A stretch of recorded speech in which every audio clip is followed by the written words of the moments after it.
প্ৰয়াত মুখ্যমন্ত্ৰী বিশ্বৰাম মেধিয়ে গোপালকসকলৰ বাবে সংৰক্ষণ কৰা তীৰ্থনগৰী হাজোৰ দুকনীয়া গ্ৰেজিং ৰিজাৰ্ভৰ ২২,০০০ ভূমিত হাজাৰ হাজাৰ সন্দেহজনক লোকে বসতি স্থাপন কৰাত এতিয়া অস্তিত্বৰ সংকটত পৰিছে তীৰ্থনগৰী হাজো। এই ক্ষেত্ৰত হাজো ৰাজচক্ৰ কাৰ্যালয়ৰ একাংশ লাট মণ্ডল বিষয়া কৰ্মচাৰী নিৰ্লিপ্ত ভূমিকাৰো সুযোগ গ্ৰহণ কৰিছে সন্দেহজনক নাগৰিকসকলে। এই দৃশ্য হাজো ৰাজচক্ৰ কাৰ্যালয়ৰ অন্তৰ্গত ১ নম্বৰ দুকনীয়া গ্ৰেজিং ৰিজাৰ্ভৰ। হাজো চক্ৰ বিষয়াগৰাকীয়ে জাৰি কৰা জাননী লাভ কৰাৰ পিছত অবৈধভাৱে বসতি কৰি অহা শ শ পৰিয়াল এতিয়া ঘৰ ভাঙি অন্য স্থানলৈ স্থানান্তৰ কৰিছে।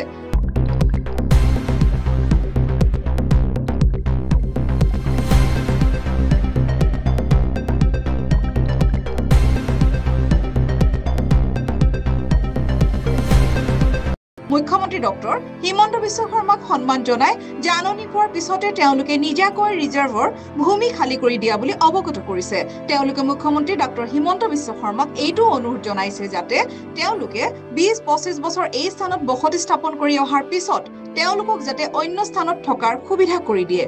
পুনৰ যাতে উচ্চতিত স্থানত সন্দেহজনক নাগৰিকে বসতি স্থাপন কৰিব নোৱাৰে তাৰ বাবেও এক স্থায়ী সমাধানৰ ব্যৱস্থা কৰাৰ বাবে স্থানীয় দল সংগঠনে চৰকাৰক দাবী জনাইছে। Bureau report Baihata live.